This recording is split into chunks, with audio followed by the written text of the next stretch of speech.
Well, folks, we are 4 days from the biggest election of our lifetime, and it's back. One last chance. This time it's more important than ever. Get 47% off your new Daily Wire Plus annual membership with code FIGHT. Then make sure you're with us on election night. Our full coverage starts 6 p.m. Eastern. And yes, we will be live all night long until we have a winner. So maybe we'll be there until Saturday. Giving real coverage in real time on the night it really matters. Go to dailywire.com/subscribe. Use code FIGHT for 47% off your new Daily Wire Plus membership.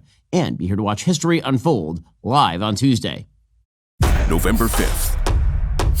The night America's fate is decided.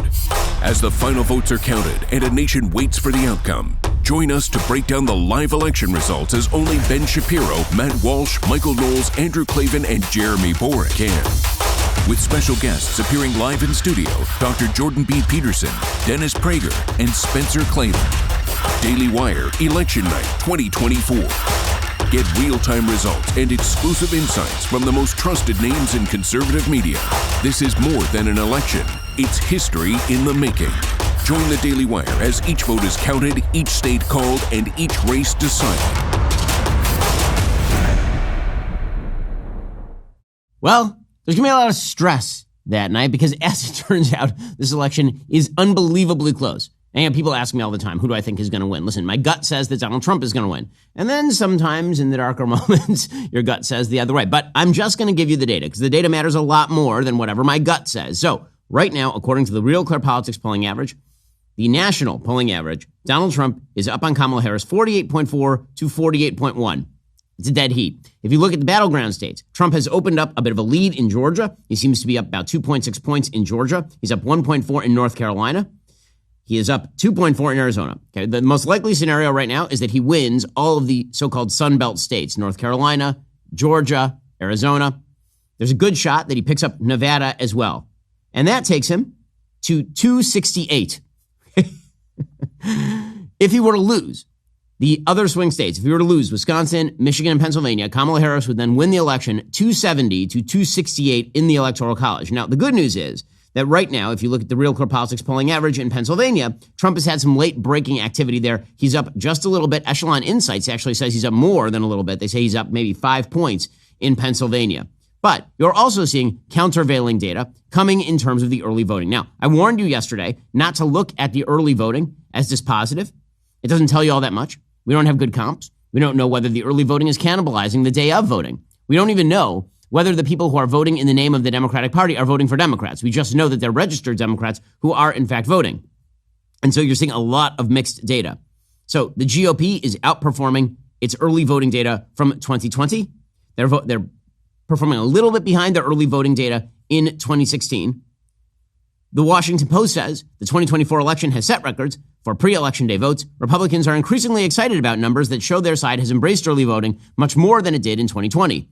Elon Musk has gone so far as to predict that these numbers spell victory for Donald Trump, but there are a lot of reasons not to overinterpret the data that Musk and his allies are citing, including the fact that 2020 had an extraordinary number of mail-in ballots, that some early votes, again, are cannibalizing the day of balloting, and we actually don't know who people are voting for. So the early indicators are that Kamala Harris is lagging in the black vote in North Carolina. Also, there are some indicators that Trump is lagging in the early vote with seniors in Pennsylvania. According to Politico, they say that is a warning sign. In Pennsylvania, where voters over the age of 65 have cast nearly half of the early ballots, registered Democrats account for about 58% of votes cast by seniors compared to 35% for Republicans. That's despite both parties having roughly equal numbers of registered voters age 65 and older. Now, that partisan gap is narrower than it was in 2020.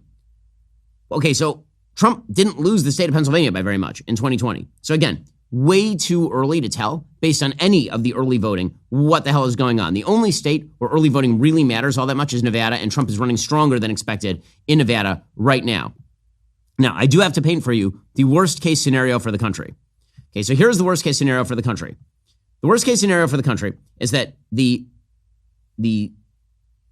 scenario that I laid out a few moments ago turns out to be the actual final scenario, that Trump wins Arizona, Georgia, North Carolina, and Nevada. And he gets to 268, and then Kamala Harris gets to 270. There's one major problem with this.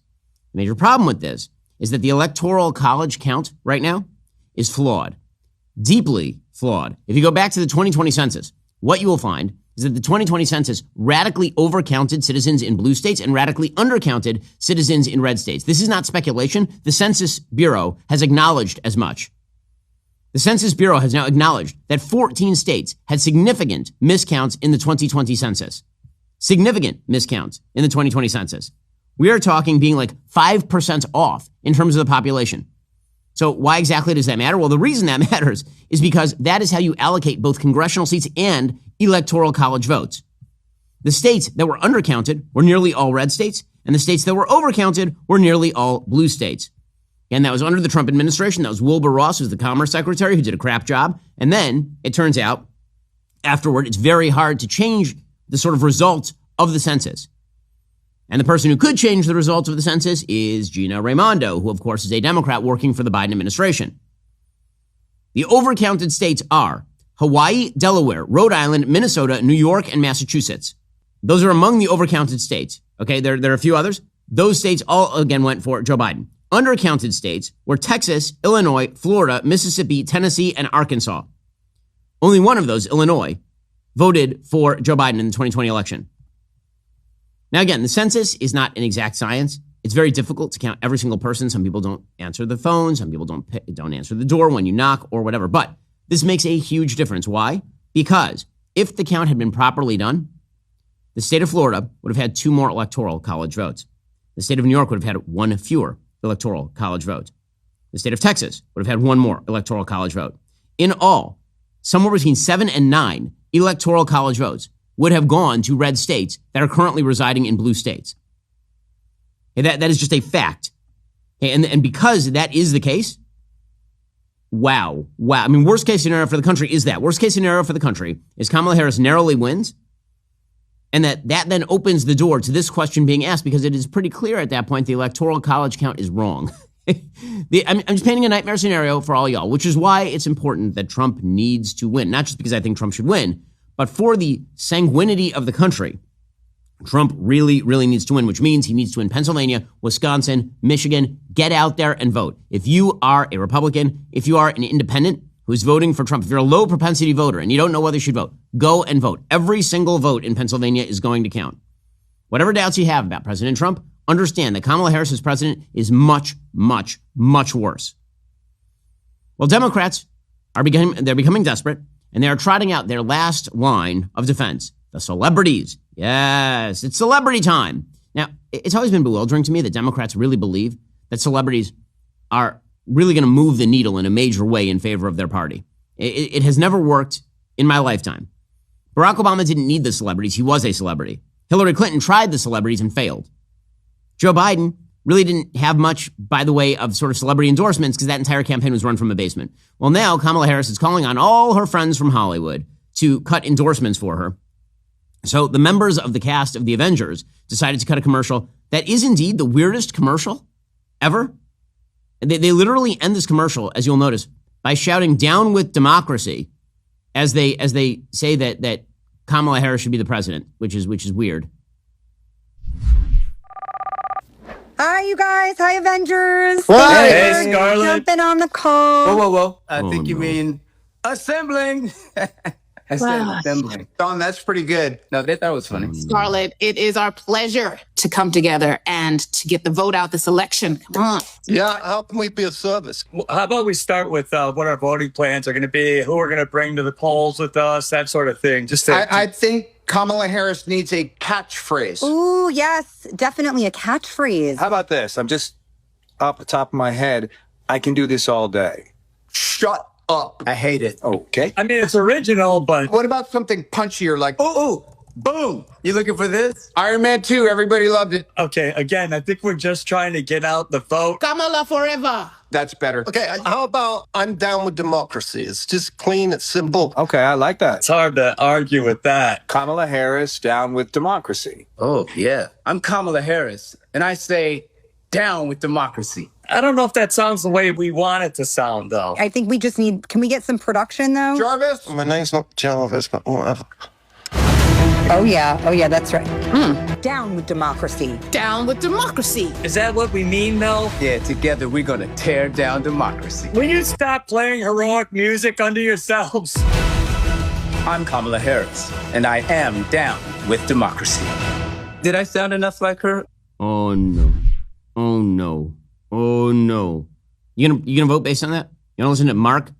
I hate Jews, Ruffalo?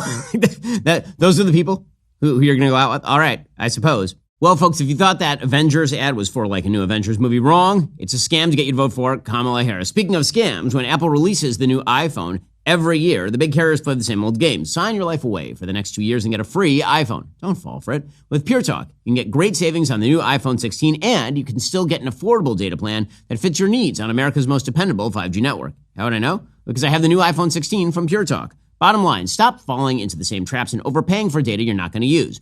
With Pure Talk, for just $35 a month, get unlimited talk, text, and 15 gigs of data, plus mobile hotspot on America's most dependable 5G network. But wait, it gets even better. When you switch to Pure Talk on a qualifying plan, you'll get 1 year free of Daily Wire Plus Insider. That means access to our full library of movies, series, and documentaries. Listen up, folks. Now you can get exclusive access to Matt Walsh's latest bombshell documentary, Am I Racist? Trust me, the left has been squirming about this one. That's not all. You're getting uncensored, ad-free daily shows, a full year of our kids' platform, Bentkey, and your very own Leftist Tears Tumblr. The only way you can get all that stuff is by going to puretalk.com/Shapiro or call and mention my name. Stop overpaying for your cell phone plan. Go to puretalk.com/Shapiro today. Switch to a qualifying plan. Get 1 year free of Daily Wire Plus Insider. Also, folks, this is a pivotal moment in American history with next week's election. There are serious consequences electorally for things like Israel. Israel right now is fighting for its very survival, facing attacks from enemies on all sides who seek its destruction. Ordinary citizens just like you, like me, have left their families to defend their homeland. These brave men and women have been injured fighting for their country's survival. Their families need our help. That's precisely why I've partnered with the International Fellowship of Christians and Jews.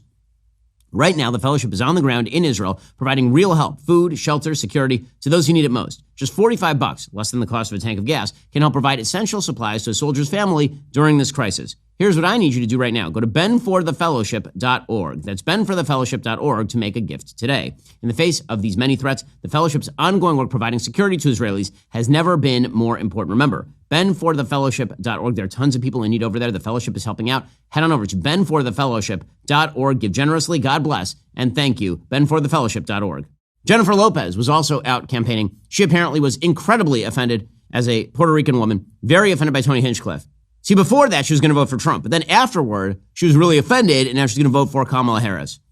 Oh, wait. Well, here she was at a rally for Kamala Harris. Ooh, boy. At Madison Square Garden, he reminded us who he really is and how he really feels. It wasn't just Puerto Ricans that were offended that day, okay? It was every Latino in this country. It was humanity and anyone of decent character. Oh, humanity. I am not here to trash anyone or bring them down. I know what that can feel like, and I wouldn't do it to my worst enemy, or even when facing the biggest adversary I think America has internally ever had.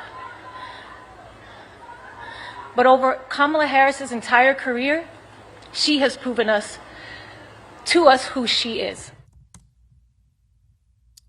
So when I have questions about character, the first person I go to is a woman who dated Diddy. That is the very first person I go to. I think that her judgment is stellar on humans. Jennifer Lopez, just absolutely spot on, always and forever. Jimmy Kimmel, by the way, is now breaking the law, so that's exciting. Jimmy Kimmel is so excited for Kamala Harris that he's actually violating the law. And here he was the other night doing just that. If you can vote early, vote early. If you can't vote early, vote on time. If you want to vote for Trump, vote late, vote very late. Do your voting on Thursday or maybe Friday. Okay, so that's a joke. The problem is that the Department of Justice actually prosecuted a man named Douglas Mackey, you will recall, back in October of 2023 for this exact same joke. Mackey had a Twitter audience of 58,000 followers, and he had tweeted out and texted out some information suggesting that black voters should show up late for the election.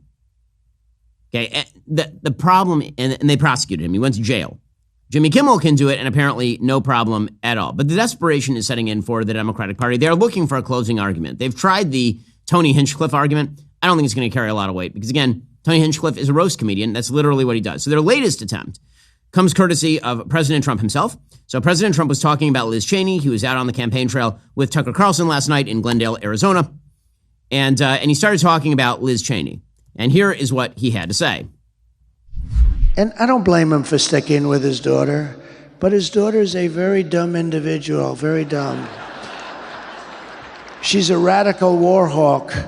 Let's put her with a rifle standing there with 9 barrels shooting at her, okay? Let's see how she feels about it. You know, when the guns are trained on her face. You know, they're all war hawks when they're sitting in Washington in a nice building saying, oh, gee, let's send 10,000 troops right into the mouth of the enemy. But she's a stupid person. And I used to I'd have meetings with a lot of people, and she always wanted to go to war with people.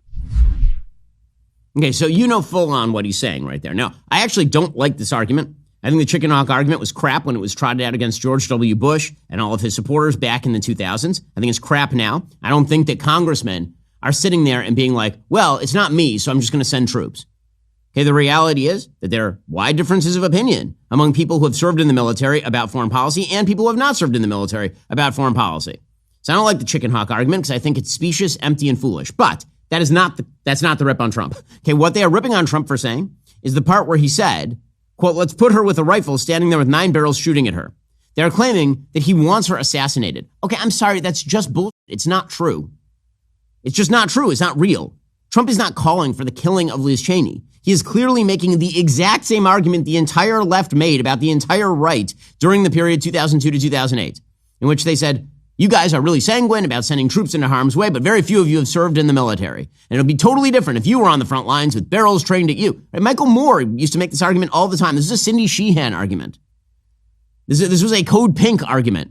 And I understand that some aspects of the Code Pink argument have been adopted by some parts of the right, but that doesn't mean that the argument is for assassination, but that's not how they're treating it. So Liz Cheney then put out a statement saying, this is how dictators destroy free nations. They threaten those who speak against them with death. We cannot entrust our country and our freedom to a petty, vindictive, cruel, unstable man who wants to be a tyrant. Okay, it's just bullshit. I'm sorry. Like, it's not my fault that you guys can't speak English or that you're being radically dishonest by taking President Trump out of context there to pretend that he's calling. The headline at Drudge today is Trump calls for Cheney's execution. That's not remotely true. It's just not true. World in shock. That's literally the headline over at Drudge today. Trump says Liz Cheney, this is from the Express, Trump says Liz Cheney should be shot in the face by 9 guns in sickening fantasy. Donald Trump has caused controversy by suggesting Liz Cheney should have guns trained on her face in an alarming firing squad fantasy. That's not what he said. It's not remotely what he said. And this is the stupidest game. And they're playing this game like full time. They're finding stuff that Trump says that is actually unobjectionable on its face. You can disagree with the argument, but the actual language is being skewed and twisted in order to achieve something that Trump never said. They're also doing this with another quote that he said the other day. So we're going to play the quote. Basically, they're claiming that Trump is now trying to force down his will on women. So here is President Trump talking about protecting women. Okay, they're making this into a national issue too. And my people told me about 4 weeks ago, I was saying, no, I want to protect the people. I want to protect the women of our country. I want to protect the women. Sir, please don't say that. Why? They said, we think it's very inappropriate for you to say. I said, why? I'm president. I want to protect the women of our country. They said.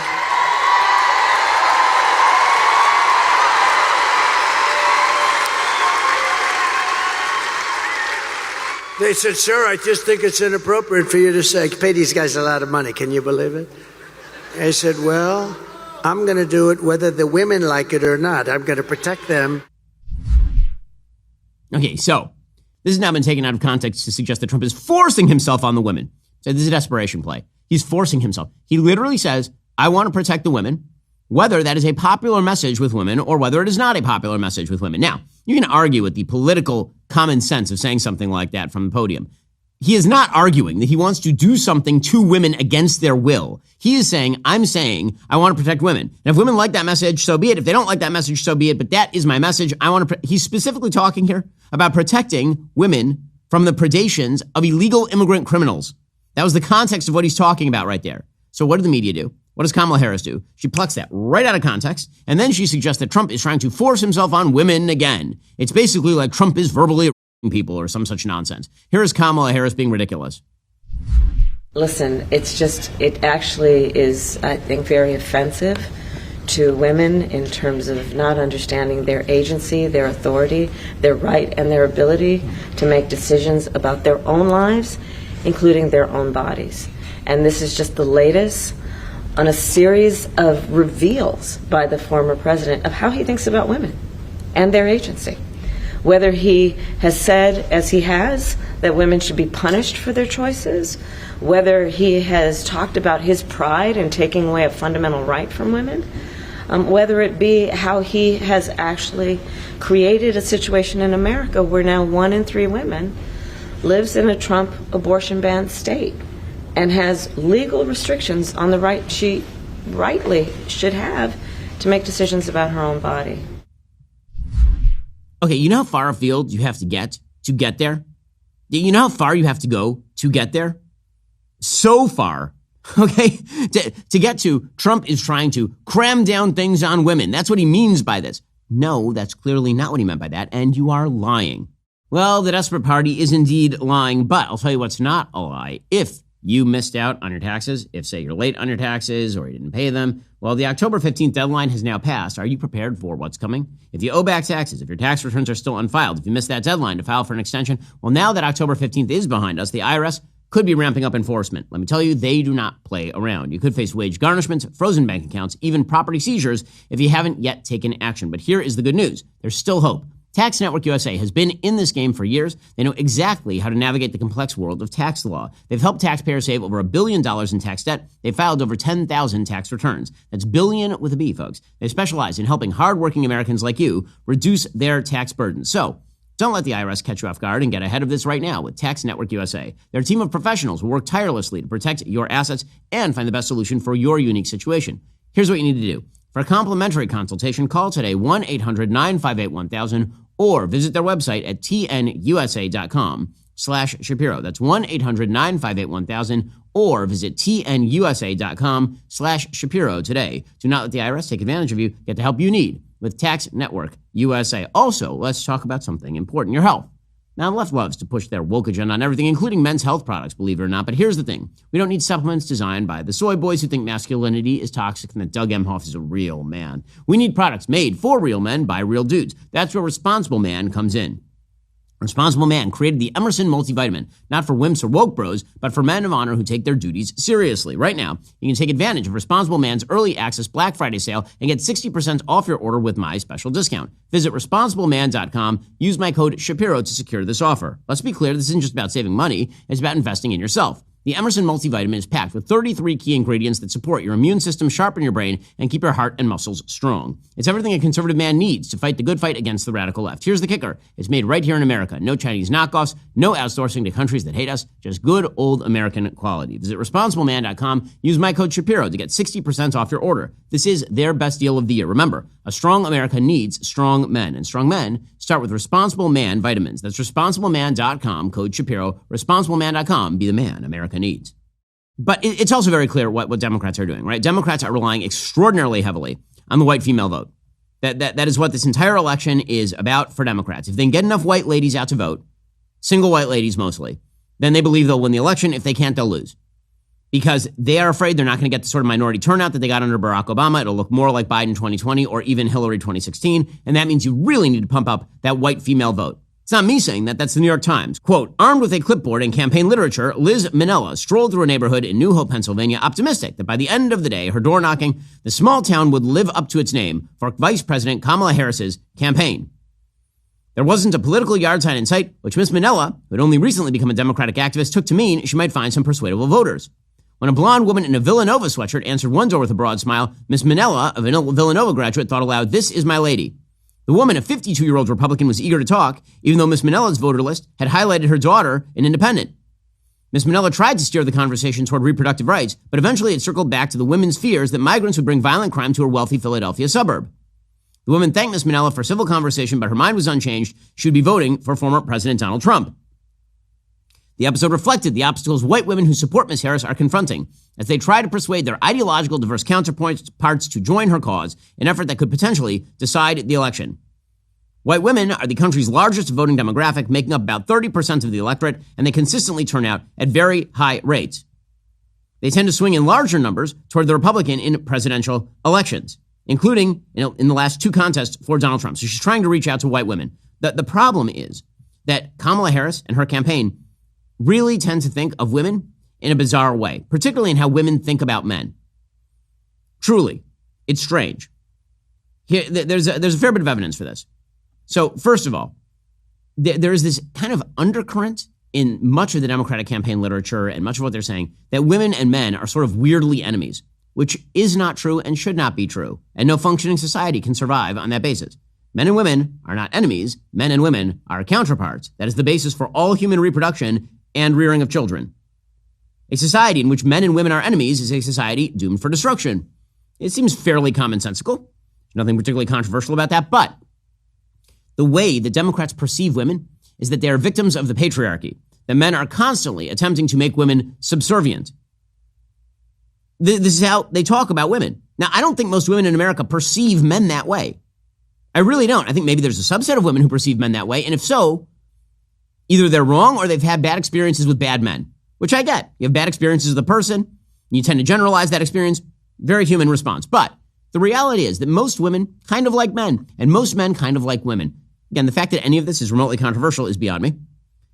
But that's not how Democrats think about it. So yesterday, Mark Cuban, who has, I would say, been a pretty tremendously awful surrogate for the Kamala Harris campaign, he was appearing on The View with a bunch of women who I will say are not particularly intelligent. Okay, this is not a place you go if you're looking for IQ points.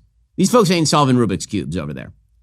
And Mark Cuban shows up and he says, the problem with Trump is he doesn't want to be around smart, intelligent women. Here we go, just demeaning every woman who would associate with Trump or vote for Trump, basically. Donald Trump, you never see him around strong, intelligent women, ever. It's just that simple. They're intimidating to him. You never see him around strong, intelligent women, which is weird because his administration was staffed with them. Nikki Haley, who then ran against him, was his UN ambassador. Today, his campaign manager is Susie Wiles. Many of his campaign surrogates are women. His press secretary, Kellyanne Conway, was a woman. It turns out that he's constantly surrounded by intelligent and strong women. I mean, look at the campaign. I've dealt with the campaign many times. Many of the people I've dealt with are female. It's a ridiculous statement. And of course, it was taken as ridiculous by many of the Republican women who are part of the Trump campaign. Representative Elise Stefanik from New York. She called on Cuban to apologize, of course.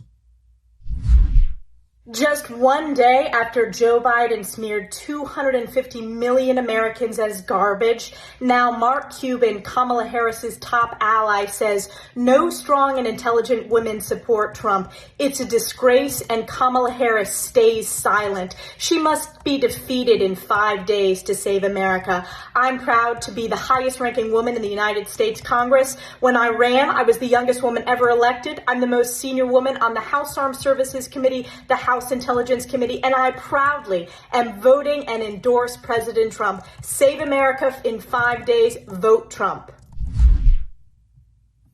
Okay, again, not uncommon. Lots of women are going to vote for Donald Trump. But there is this prevailing opinion among Democrats that women who vote for Trump are being intimidated into it by the men around them. That is the message of this ad that has now made all sorts of waves, this Julia Roberts produced ad about women voting.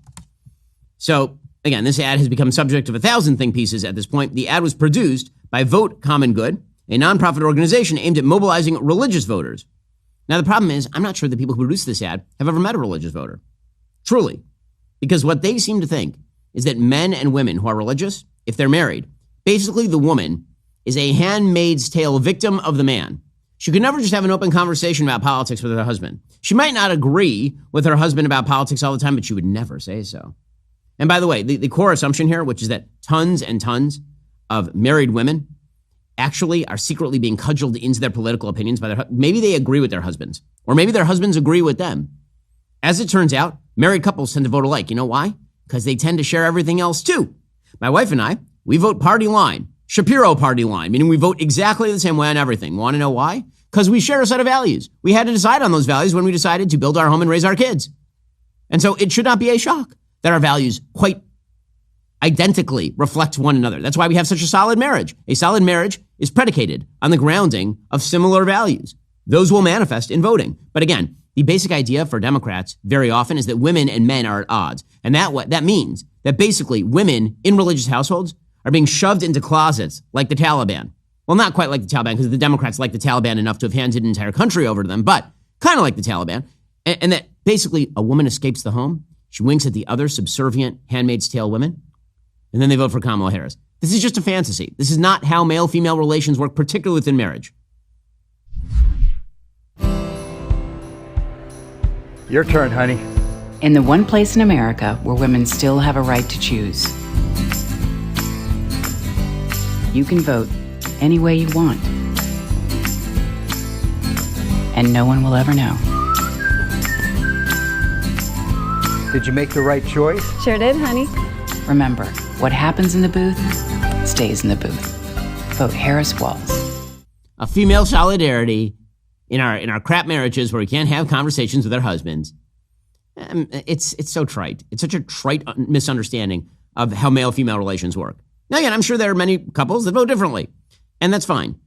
But again, the underlying idea here is that the husband is going to, if he finds out she voted for Kamala, he's going to go home and beat the shit out of her or something. Like that. That's the underlying message of that ad. And in fact, this is something the Democrats have actively been attempting to push. I saw some tweets the other day from members of the Democratic Get Out the Vote structure saying that they had trained their Get Out the Vote specialists, the door knockers, that if they were talking to a woman and the husband came to the door, they were to quietly leave because they didn't want to actually have the woman be victimized by her husband in an incident of domestic violence. This is not how male-female relationships work. And by the way, if you think this is how male-female relationships work, you are contributing to the downfall of Western civilization, truthfully. If you think that males and females are constantly at odds, and the only reason a wife and a husband might vote similarly is not because they share values and a life that they've built together, but because the male is bullying the woman, so the woman has to secretly, quietly, form a solidarity committee among the Stepford wives, and then rebel against the evil patriarchal husbands. It's really kind of sad, honestly. Really kind of sad. It's not just that Democrats don't understand a lot of women, they also don't understand men. So, for example, Sarah Haynes over on The View, again, repository of much human stupidity. She was very upset that President Trump had gotten in a garbage truck and driven it around, which was a hilarious campaign stunt after Joe Biden called all of Trump's supporters garbage, which is in fact what happened. We'll get to that in a moment. Sarah Haynes, she says, it's just sad that Trump is appealing to men by being in a garbage truck. I think it's really sad that he's appealing to the working man, like the blue collar worker. With the garbage truck, I know that was about garbage, but it was also he wants to look like he can rub elbows at a McDonald's and he does all these things. The people that will be hurt the most, while he was a president, he reduced by millions the number of workers, and this is blue collar workers who would become eligible for overtime pay. In 2025, it goes even further. And he wants to take away what 40 hours after 40 hours would normally earn you time and a half. He wants to take that away from workers. The reason Elon Musk is with him is someone like Elon Musk benefits from him. Of course. It is the working people that are falling for that, not all, but the blue-collar working man is the one falling for this. Okay, who do you think respects garbage men more, Donald Trump or Sarah Haynes? Okay, the reason that men resonate to this is because they know that Donald Trump doesn't hate them and think of garbage men as people doing a ridiculous job that's for dullards and all this kind of thing. And by the way, the idea that Donald Trump is attempting to harm the working man. Wages went up under Donald Trump, inflation adjusted. They were stagnated under Joe Biden. It's that simple. But, of course, again, Democrats do not understand men, which is presumably why the irrepressibly stupid Alexandra Ocasio-Cortez, the queen of moral vacuity, has now suggested that Doug Mhof is a great example of masculinity. Man, oh man. We've had a lot of poor examples, I think, of masculinity and men. But Doug really is the contrast of that. He knows that by lifting up women, he's also lifting up himself and the men around him. So, if Doug Mhof is what Democratic women think is what a good man looks like, I can understand why maybe they're at odds with men if that's what they think. If they think Doug Emhoff is like the best that masculinity has to offer, I can see why they think that women might be like afraid of their boyfriends who allegedly beat the shit out of them. Or that they might be, disquieted with their husbands who might be stooping the nanny, impregnating her, and possibly paying for her abortion. I can see why they might be anti-male if the people they surround themselves with are, like Doug Emhoff. All right, in just a moment, we'll talk about a giant lie that is being told by the Biden White House. First, gentlemen, it's time to take a stand against the tide of mediocrity. Behold, the Precision 5 from Jeremy's Razors. Not just a damn good razor, it's a declaration of independence. 5 meticulously crafted blades deliver a buttery smooth shave as bold as your convictions. Reclaim your masculinity, not like Doug Emhoff. Show the world you won't be dulled by conformity. Stop giving your money to the woke corporations that hate you. Choose the Precision 5. Order now at jeremy'srazors.com or find us on walmart.com and Amazon Prime. Also, by now, you've definitely heard Am I Racist?, our box office hit, and the top documentary of the decade is streaming exclusively at Daily Wire Plus. We know you want to watch it, and Daily Wire Plus is the only place you can. Right now, it's easy. Get 47% off a new membership with code FIGHT. That gets you access to Am I Racist?, the movie that shocked the box office, stunned the left, and tore apart DEI. You want to know how Matt Walsh pulled it off? He breaks it all down with exclusive bonus content, taking you behind the scenes on how the greatest troll against the left in history was done. Plus, there's a deleted Johnny the Walrus scene Matt did not show in theaters. The only way to see it all? Daily Wire Plus. So get 47% off right now at dailywire.com/subscribe with code FIGHT. Well, speaking of the White House and radical dishonesty, it turns out that Joe Biden changed the White House transcript. The White House changed the White House transcript, this would be about the garbage comment, to include an apostrophe that clearly was not there. According to the Associated Press, White House press officials altered the official transcript of a call in which President Joe Biden appeared to take a swipe at supporters of Donald Trump, drawing objections from the federal workers who document such remarks for posterity, according to two U.S. government officials and an internal email obtained Thursday by the Associated Press. Biden created an uproar earlier this week when he suggested that Trump supporters were garbage. The transcript released by the White House press office, however, rendered the quote with an apostrophe, reading supporters with an apostrophe before the S, rather than supporters without the apostrophe, which aides said pointed to Biden criticizing Hinchcliffe. The change was made after the press office conferred with the president, according to an internal email from the head of the stenographer's office that was obtained by the AP. So that's illegal. You're not allowed to go back and actually change what the White House stenographer wrote in order to help yourself. But that's precisely what the Biden White House did. Because here's the thing. The Biden White House, the rest of the Democratic Party, Biden said the thing. It's called a Kinsey gaffe, okay, where you actually say the thing that you mean and call it a gaffe. He said the thing. Okay, the thing is that people on the left truly believe that Trump supporters are fascists and Nazis and garbage, which is why none of this, it all rings hollow when they talk about unity. So this is Kamala's closing pitch. Her closing pitch is that she's a moderate seeking unity, and no one believes this. Here she was, for example, yesterday talking about moving forward and the importance of moving forward as opposed to backward, which is backwards from the forward, which would just be standing where you are. So you got to move forward, not three-word, forward. You know what? Let me say something about this. We're here because we're fighting for a democracy.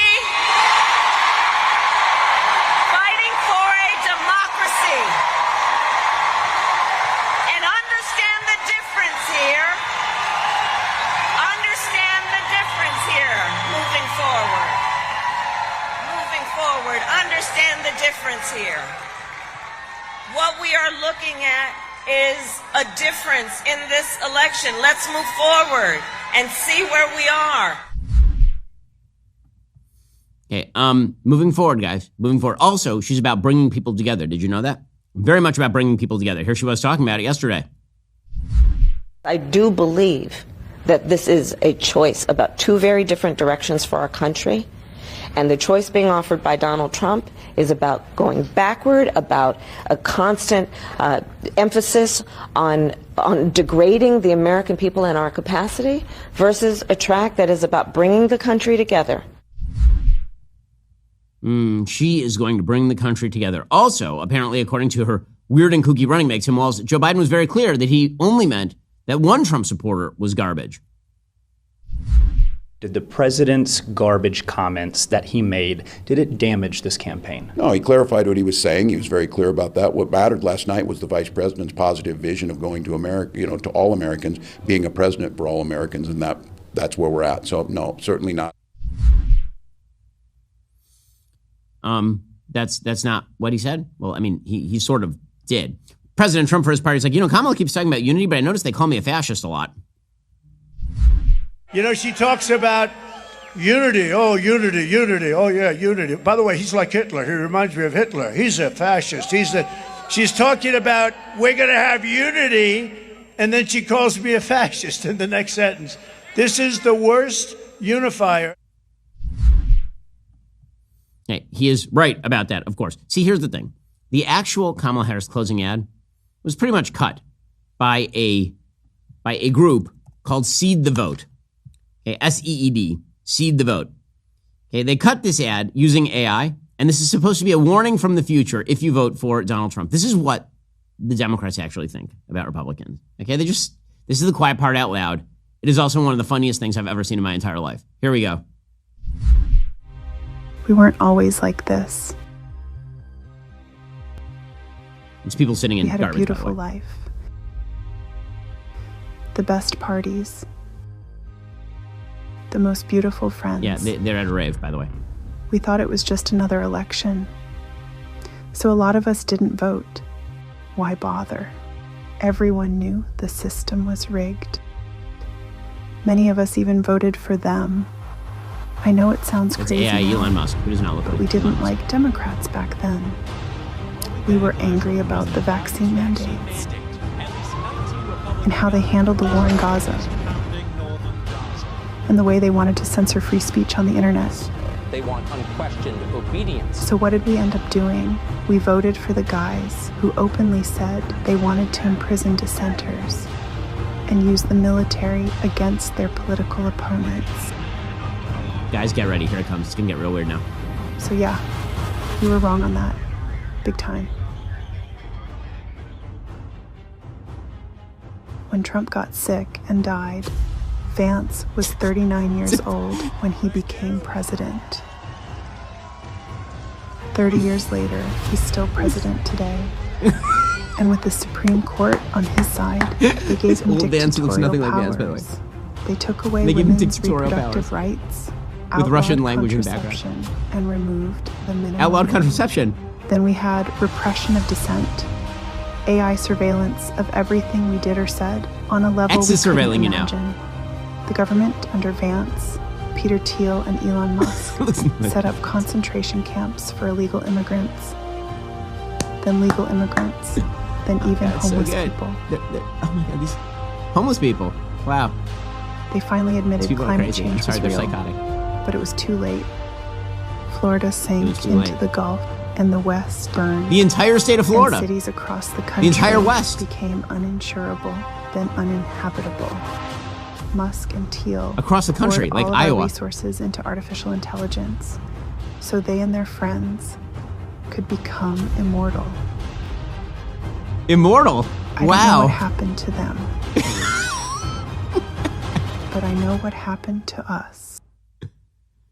People sitting around like a campfire outside of Chicago. That is the best commercial I've ever seen. By which I mean that is horrifying. That is it. Okay, so if that's your closing pitch, that Donald Trump is going to die, and then J.D. Vance, who apparently is bearded Hitler, is going to take over and promptly, with Elon Musk and Peter Thiel, imprison all dissenters, make themselves immortal, allow the entire state of Florida to sink under the Gulf. By the way, that's not how climate change works, my friends. It's incremental. It happens over a long period of time, and you can build these things called seawalls. All of New Orleans is below sea level. This is their final pitch. And then you wonder why people aren't buying it. Maybe people aren't buying it because you're being crazy. You need to take your clonazepam. What is wrong with you people? Stop it. Just stop it. You're being stupid and crazy. That's why. All you had to do was be not stupid and crazy, and you couldn't stop yourselves. You were stupid and crazy. Yeah, good luck with that final pitch. So back in the real world, it turns out that you want to know something that people don't like? A bad economy. They don't like a bad economy. Well, the final jobs report before the election is out, and it shows just 12,000 jobs added. So that's not great, Bob. They fell short 100,000 jobs, and that's if they don't revise it down into an actual job loss. So again, well done, Kamalanomics. But don't worry, she pledges she's going to fix everything. Here she was yesterday saying that day one, she'd bring down the cost of living. which would make it different from all the other days she's been in office where she, increased the cost of living. Day one, what's your first executive action? Well, my first priority, which will be probably the package of bills, is about bringing down the cost of living. So it's about housing. It's about childcare. It's about what we need to do to deal with grocery prices. So it's not one, but it's a package that is with one singular purpose, bringing down the cost of living. Do you believe her? Do you believe she's going to bring down the cost of living? If so, how? She also says she's very concerned about the challenges that face the ordinary American family, by which she can't define family, she can't define ordinary American, she can't define man, she can't define woman. All they had to do was be not crazy, but they can't do it. What keeps you up at night? What keeps me up at night are the challenges that face the American family and my role and responsibility in my to-do list to address those issues, whether it be on bringing down the cost of groceries, bringing down the cost of housing, what we need to do to make sure childcare is affordable for working families, what I will do to make sure that Medicare covers in-home care for seniors. Those are the things that keep me up, which is doing the work that will directly impact the people of America. By the way, her plan is for everybody to work for the government effectively, because that is the only job gain we saw last month. As it turns out, there was net job loss in private payrolls. Private payrolls dropped by 28,000 last month. It was only the government that hired up. Otherwise, it would have been a net job loss last month. Meanwhile, remember that video a second ago where apparently J.D. Vance is super duper duper evil? Like truly evil. He wants to silence dissent. It's very hard to make that case when you watch J.D. Vance on the trail. It really is. J.D. is super smart, and he's quite personable, and he's very good with humans. He was with Joe Rogan yesterday, and honestly, he did great. I mean, he's really good at this. So here was J.D. Vance talking about the Democratic leadership silencing people. What's happened in the modern Democratic Party, at least at the leadership level, is they've gotten really comfortable with the idea of silencing people who disagree with them, such to the point where, it's not even that Tim Walz thinks that hate speech should be censored. It's that the governor of a state could utter that phrase without recognizing how fundamentally subjective it is. Right? Or Hillary Clinton saying that we want to censor misinformation. She has come out and explicitly said that we have to censor disinformation and misinformation. Or we lose total control. Or we hey, you're not supposed to have total control exactly. over discourse. That's the whole point. Yes. We don't want people to have total control.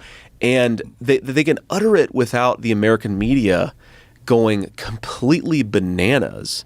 Just suggests there's something broken about the political culture of the left. That guy totally seems like he's going to be a 30-year dictator. Just slap a white beard on him and go into the future, and it turns out all of Florida is underwater. These people. But here's the thing. In real time, they're ruining things. Okay. The DEI that has been embraced by the entire left has wrecked companies. Boeing yesterday had to announce that they are dismantling their diversity department, completely dismantling it, their global diversity, equity, and inclusion department. Why? Because they found out that it was a giant fail. They figured out that it was actually really bad for business, that it caused people to hire the wrong people, that it created massive regulatory problems with the business. Okay. These are all the principles of democratic politics brought to the fore. The same thing holds true, by the way, with regard to the anti-Semitism that the Democratic Party has refused to quash in its midst. Maybe the most shocking undercovered story of the day comes courtesy of the Washington Free Beacon, which does amazing reporting.